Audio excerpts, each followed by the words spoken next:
Existem tantos apóstolos hoje, né? Qual que será desses apóstolos aí? O que eles estão fazendo aqui? Bom, não é difícil entender que nós estamos dentro de um movimento.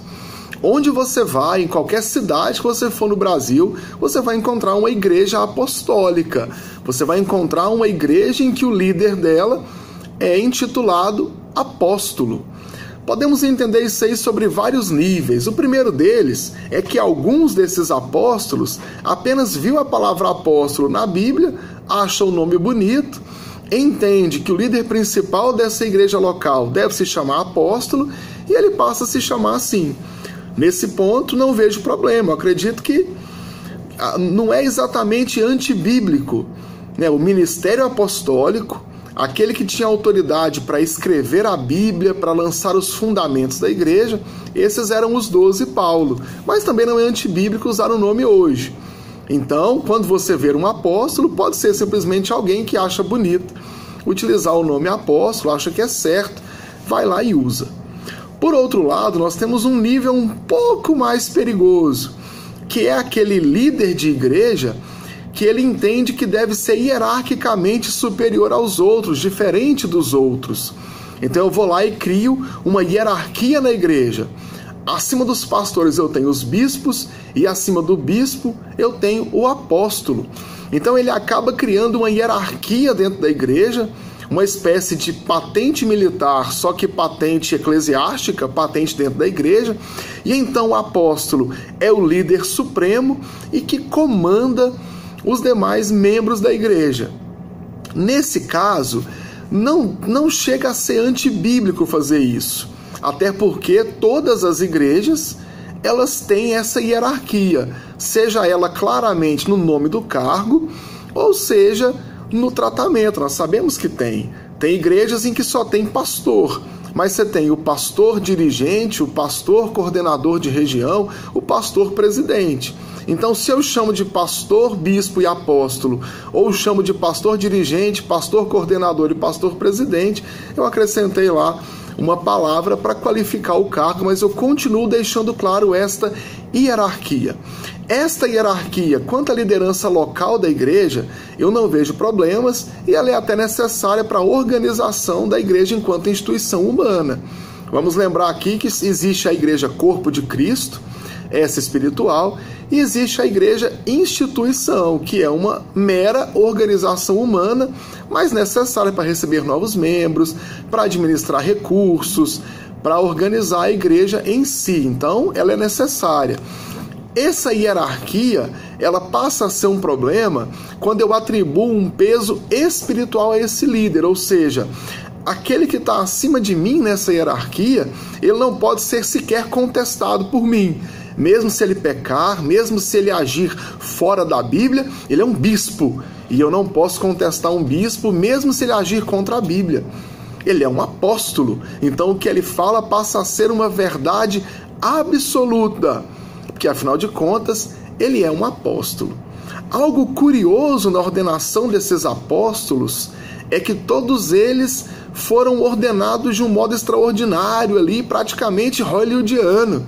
Tem apóstolo no Brasil que um anjo materializou para ele com a espada do arcanjo Miguel e ungiu ele apóstolo ali, naquela hora, espiritualmente e materialmente falando ao mesmo tempo. Outros apóstolos foram convidados a ser apóstolos porque um dado apóstolo viu que aquela igreja é grande e ela precisa ter um apóstolo como líder. E aí eu tenho outro grau desse apostolado. Agora, o que realmente é perigoso é que esses apóstolos novos, muitos deles entendem que eles são um resgate da igreja primitiva. Olha só o que eu estou dizendo. Lá em Atos, no Novo Testamento, nós tínhamos apóstolos, eram os 12 Paulo, né? Os 11 Paulo. Aí, ao longo da história da igreja, essa tradição apostólica se quebrou e isso cria um vago de autoridade e uma desobediência, ainda que indireta, às Escrituras, e só agora, com o ressurgimento dos apóstolos, é que acontece uma restauração da visão da igreja primitiva.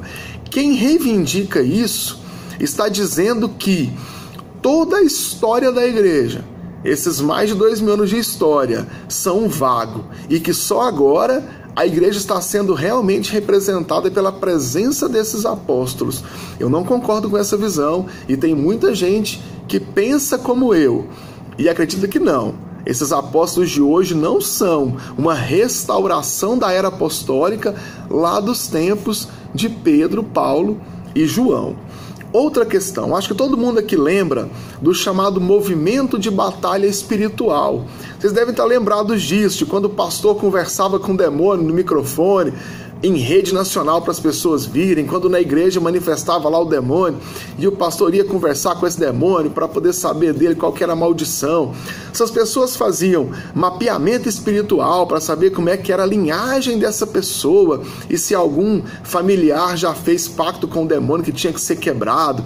E aí vem um negócio de maldição hereditária e quebra de maldição, e para chegar numa cidade e abrir uma igreja eu tenho que saber como é que foi fundada essa cidade, se ela foi dedicado a algum santo, a algum demônio, para poder ir lá e quebrar esse demônio, porque se eu não fizer certo isso, eu não consigo abrir a igreja.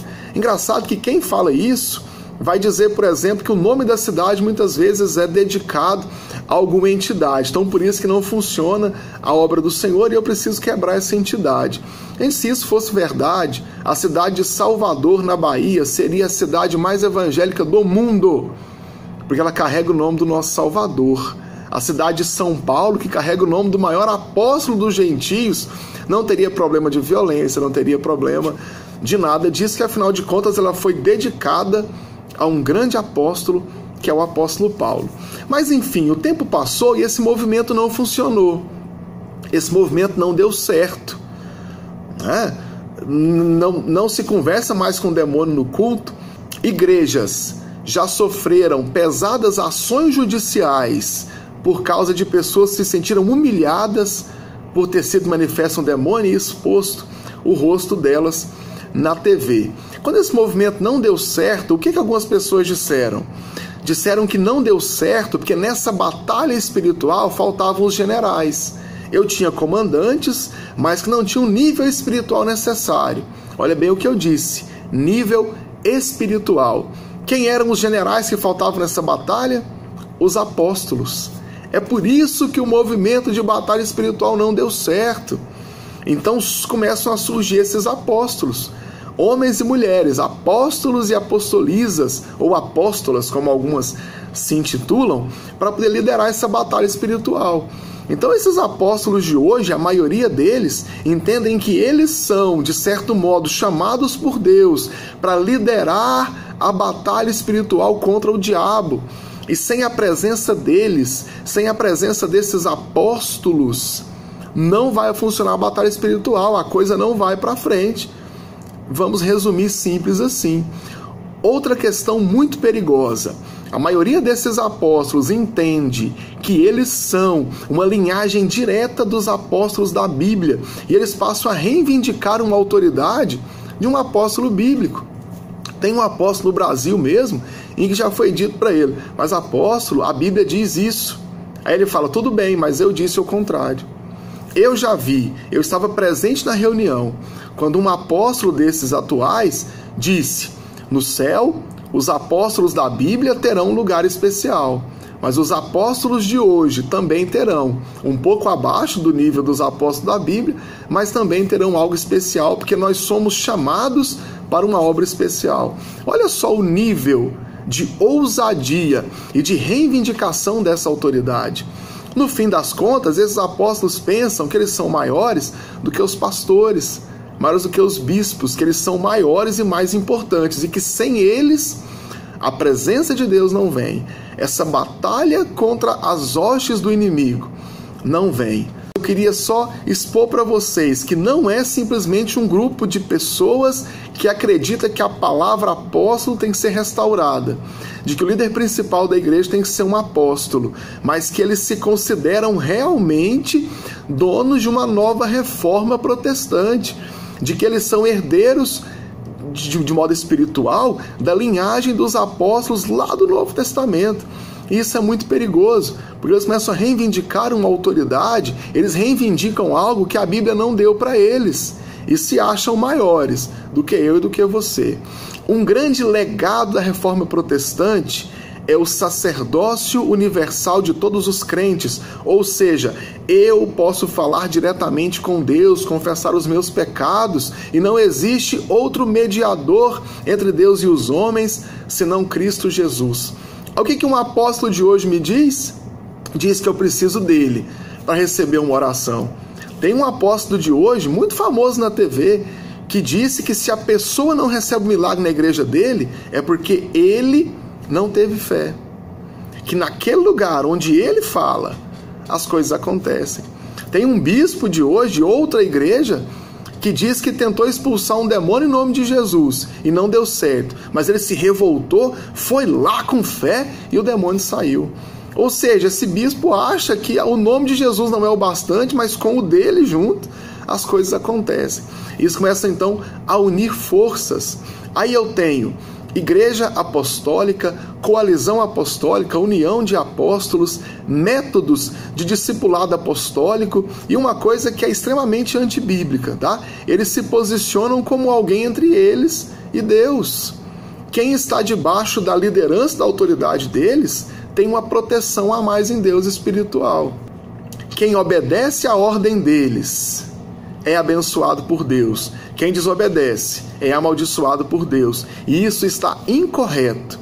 A liderança da igreja, ela é importante e ela é necessária, mas Deus não colocou nenhum líder entre ele e o povo. Pelo contrário, vou repetir, só existe um mediador entre Deus e entre os homens. Enfim, se esse assunto te interessou, tem um grande livro de um PhD em hermenêutica bíblica, o Dr. Augustus Nicodemos Lopes, meu amigo, lançou há um bom tempo esse livro aqui, Apóstolos. Apóstolos, a verdade bíblica sobre o apostolado. Eu recomendo altamente que você compre esse livro, leia página por página, e então você vai entender o que é desses apóstolos de hoje. Bom, a razão pela qual as pessoas deveriam ler esse livro é porque ele traz um material inédito, uma pesquisa aprofundada sobre esse conceito de apóstolo nos dias de hoje. O livro começa com uma análise dos textos do Novo Testamento a respeito do conceito de apóstolo, seu surgimento, por que 12, a relação de Paulo com os 12, e também procura explicar por que outras pessoas, além dos 12 e de Paulo, são chamados de apóstolos do Novo Testamento.